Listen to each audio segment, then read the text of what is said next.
let's go in here in the bank. So pull it up right here. Dropped it on CanesInsight.com as I usually do. 7.5 million posts and counting. Sign up today if you haven't. It's all free. The biggest Canes community on the planet. This already has 11,000 views, 8 pages of replies. So the action on these boards. If you have not plugged into these boards and you're a Canes fan, it is addicting. It is crazy. The amount of information, both from me, but really from other people, and just the back and forth is next level. So drop the bank. Been a while, and here's basically what I'm hearing on the team is. And seeing, really, and feeling. I mean, I'm around. I don't want to give too many specific details at Notre Dame's first game. That makes it a little trickier. But just in general, obviously you guys are going to be the most educated Canes fans on the planet as far as what's actually going on, not worried about things that aren't going to happen. So with this team, bottom line, the scrimmage on Sunday, to me, I found it to be very successful. And everything I'm hearing, talking to people, and they're just my own observations, talking to people that go to practice, talking to people in the program. Successful scrimmage, right? The team is good. At least it looks good. It's August 12th. But if we're just apples to apples, how confident are people? I just sense a lot of confidence, man. I sense a lot of confidence in the players. I sense a lot of confidence in the coaches. I sense a lot of confidence in the parents and the people going to practice. It looks like a good, complete team. Now, we have not won through a whole season, finishing strong in November, all that, since 2003. So, and even then we didn't, maybe 2002. So it's been a while. So obviously I understand the cynicism that you all got, but as far as this team, I feel very good about how complete it is, how many impact players it has at important spots, the experience, and just what we're staring at here on August 12th. Last year, you felt great about Cam Ward. You felt great about Restrepo, Elijah Arroyo, the offensive line, the running game, the offense in general. There were concerns about the defensive backfield at this time. OJ Frederick was really kind of showing out as the best corner at this time. But I would say the struggles of the front seven, maybe didn't know how bad it would get under Coach Guidry, considering he just had a pretty good year the year before. Had a great year at Marshall when he was there. And the defensive line and linebackers had a lot of talent. Mauigoa was coming off a great year. Ruben Bain was the rookie of the year. So I'm not going to sit here and say that this time last year you didn't feel good about your front seven. I think that was something that maybe even Florida, after Florida, who was really worried about our front seven? I think that was something that happened more over the course of the years. You saw the Bain injury and just more movement and just weird stuff going on up front. The secondary was a concern. So if you're just comparing this time to last year to now, I just think the complete roster where you say, man, these corners, there's 4 of these guys, 5 of these guys, 6 of these guys, nickels that can play, safeties. You got 2 that you feel good about that can tackle, that can move, that have experience. Obviously, the defensive line just gets more talented every year. And now I think there's maybe less. Last year you had some kind of one and dones. Blay is a one and done, but a lot of these guys are homegrown 5-star players or blue chip players. Messidor's basically homegrown at this point. I think he's going to poise for a good year. Linebacker, just a more complete unit, I think, than last year from a strength and just experience, length, athleticism standpoint. You're going to miss Mauigoa, but Torrey's looking so good. I get a lot of confidence on this team, man. Obviously, Cam Ward's the best player I've seen since Sean Taylor at Miami. Best quarterback I've ever seen at Miami. So guys like that don't get really replaced. Borregala, same thing at kicker. Arroyo at tight end. But you have really good players ready to step in at some of these spots, most of these spots. And we'll see, man. But so starting off again, like I said, the scrimmage is successful. Team is pretty healthy. Obviously no one's 100%. It's football, but I am knocking on wood with where we're at. And I feel just the talent on the team, man. It's there. So I start with the freshmen, and people say, I saw some post on CanesInSight. People were like, "Oh, you were hyping all the freshmen around this time." Well, really, that's not true. And those who listen to the show know around this time, the guys getting hyped last year. And correct me in the comments if I'm wrong, but those who listen to the show and listened for a year, OJ Frederick, who was a late arrival, was the name on basically the beginning of every single podcast I did. I think we did like 3 shows on him particularly. Jordan Lyle, another late arrival, was the one getting a lot of hype at the running back position. Elijah Lofton, I think I made no secret about how good he was. And then you also heard that Pruitt and Cole McConaughey were going to play. So those guys all played. Frederic was a freshman All-America. Jordan Lyle did a lot. You think back to the year before, Ruben Bain, Mawanoa. So in my view, when you get towards August 12th, if you're a freshman making plays and playing against real players and doing things, you're going to me, make a big impact on the team just based on experience. So there you go. Brandon says, these are just apples to apples here. I know I hype people up. I know I'm an optimistic person. I get excited, but these are the people that we talked about last year, and they were the ones that played. You didn't hear like a ton of other players that were like going to play major roles by this time of the year. Anyways, so which freshmen to me are jumping to the forefront now that you've had the scrimmage, you've had a lot of practices. I'll start with somebody that we talked about a ton. Reminds me of OJ Frederic in terms of a late arrival, and that's Bryce Fitzgerald. He's the only guy in the class that was not here in spring. The defensive back, athlete, kick returner, wide receiver, do-it-all player from Columbus. Columbus doesn't allow early entries. He didn't get here early. He is here now, and he has made an immediate impact. We talked about it in warm-ups, or not warm-ups, so workouts, I should say, getting ready for camp, that this guy was looking real good. Now you play games or play practices. You don't play games yet, but you're playing with pads. You're doing team periods with contact. It's getting closer to a game.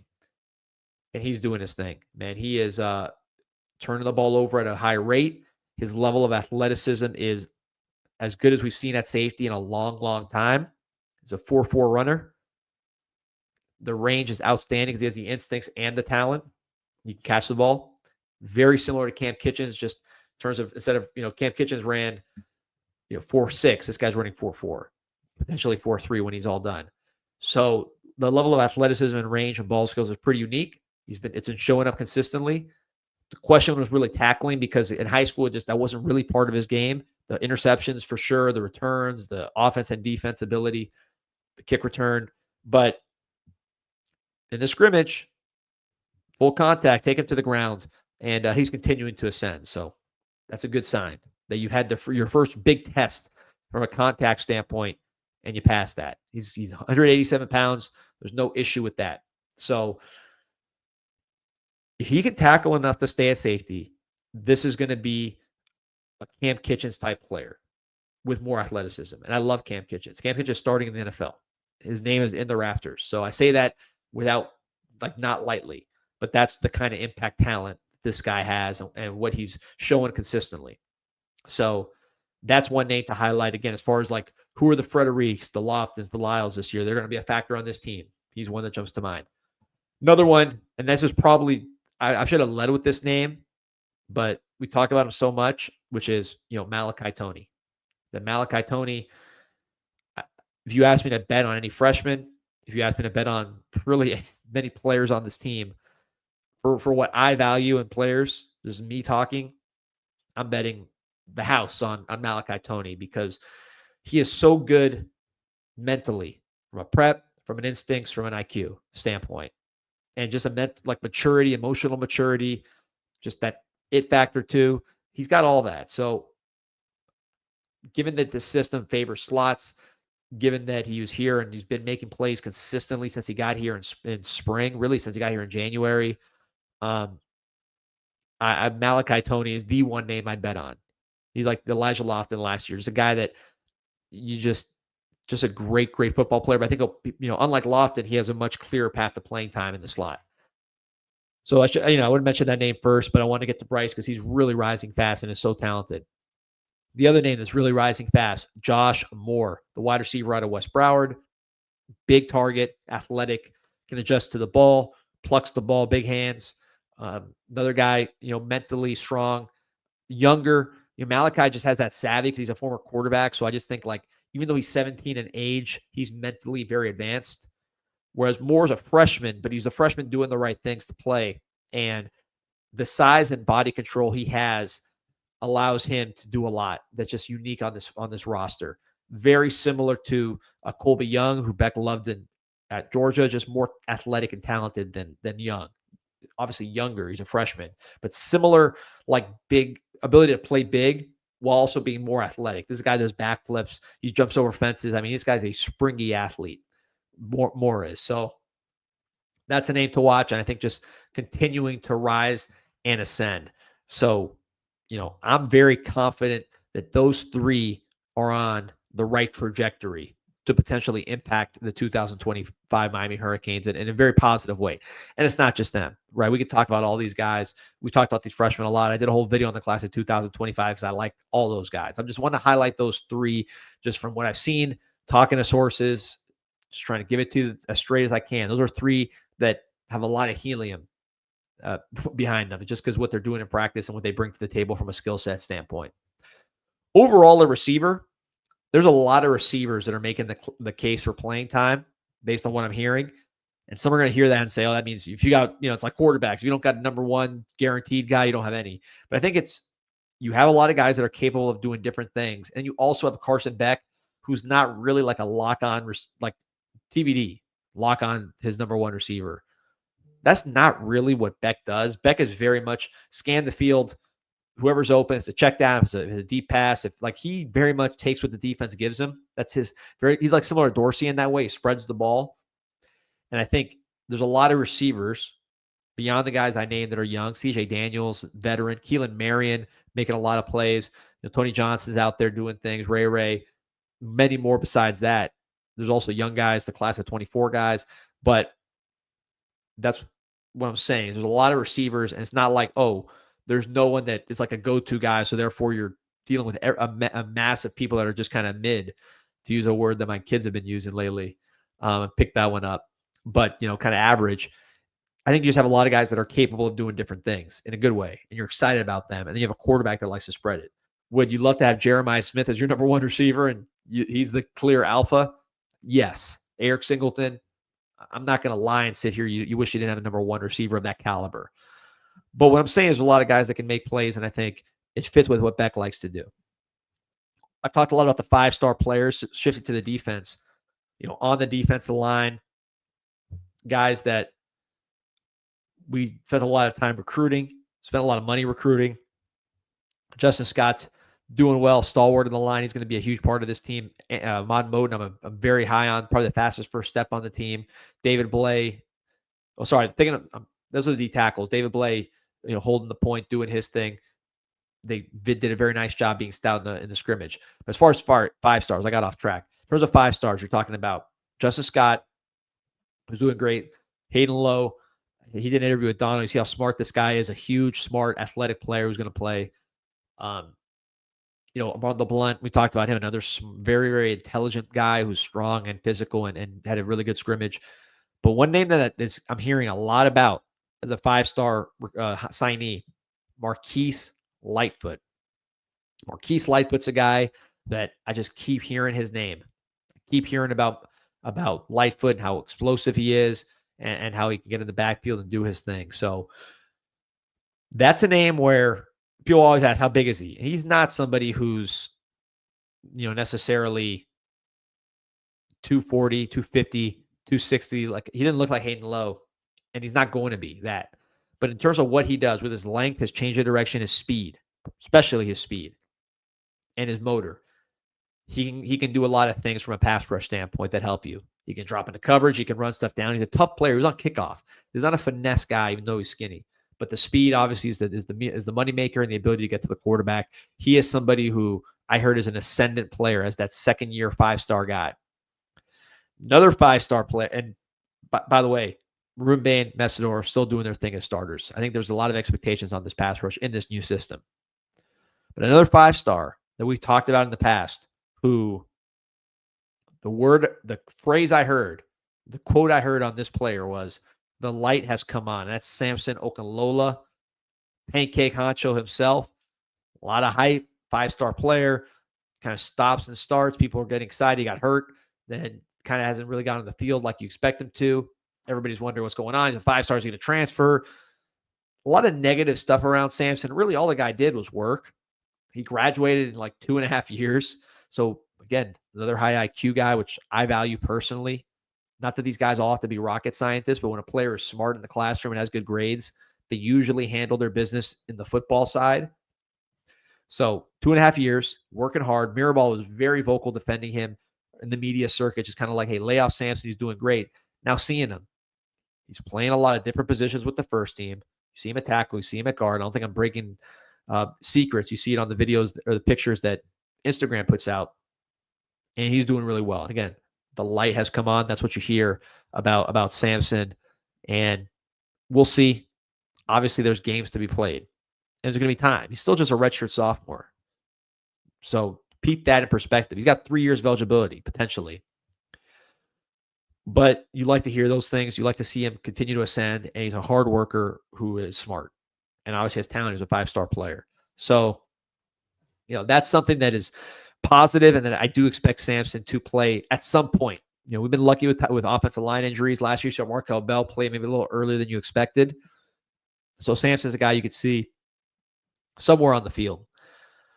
Corners, I've talked about them. That's probably the most glaring difference from last year, is just looking at these corners and the size of the whole group and the talent.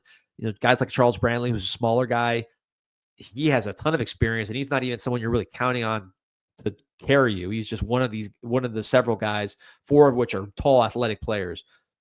So Ethan O'Connor had a great interception. Very talented player. He could take the ball away. OJ Frederic, you heard Eric McLean say he thought he was maybe the best player on the team. I stood next to him watching practice and seeing what Frederic was doing, breaking on the ball. Who else? Xavier Lucas, we talked about his size and speed. He was great last year for Wisconsin when he played.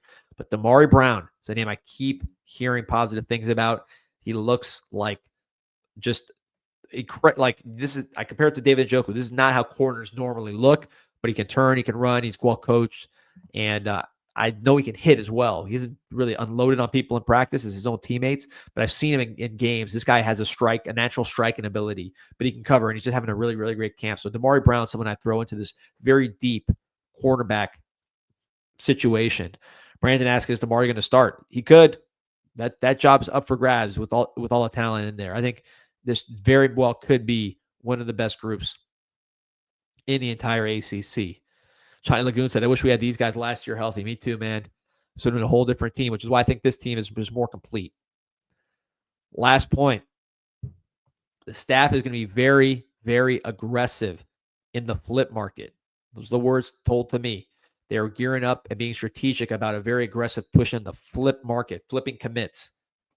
Forget about the contracts and that. These are guys that they're not bound by contracts. These are guys we can go out and get. We got to play well on the field and get a good start, and it's also building up the war chest. But we have relationships with these guys, and they're in play. Doesn't mean these guys are going to flip, but these are guys that are in the picture. And when you're in the picture, you got a chance. Derek Cooper, you heard about him visiting for the Notre Dame game. Tristan Key is still talking to him. Justice Fitzpatrick, Minka Fitzpatrick's brother. Minka Fitzpatrick now now with the Miami Dolphins, the All-America Pro Bowl safety from Alabama and the Steelers. He is now back with the Dolphins. So you have brother and brother in the same city. Nolan Wilson, big defensive lineman from Alabama, still in the mix. Or is he from PKU, Mississippi, but Alabama commit. James Johnson from Miami Northwestern. He's local. Jet Washington, we talked about him, the elite, tall, athletic safety from Bishop Gorman, nephew of Kobe Bryant. Now, it doesn't mean these guys are all like coming tomorrow or coming at all, but these are guys that are just in the mix. And Miami's preparing for an aggressive push. Johnny Lagoon asks, do you think our commits are safe? No, I don't. I don't think anybody's commits are safe. I think this idea that because of contracts, people are bound in, I don't think that's true. I'm not saying you're going to see a ton of flips because teams are going to fight to retain their players, but you're going to at least see opportunities to flip, and then some guys will flip. If we want to get in the flip game, CanesConnection.com/CIS. I'm doing a call on Thursday where I'm going to be breaking down more candid talk about what I'm hearing in practice, specific plays, things that I can't really talk about on this show. So sign up, CanesConnection.com/CIS, CanesConnection.com/CIS. If you use promo code CIS50, that's promo code CIS50, you get 50% off your first month at any price point. You still get access to all the benefits of Canes Connection at that price point, and also for at any price point access to my Zoom calls. So join Kane Connection, and let's get gear up that war chest for that run, because I'm telling it's happening, and I'd rather it happen with a full arsenal. And that takes you guys. So if you're part of it, I appreciate you. If you're not part of it, let's get on board. Let's make this thing happen.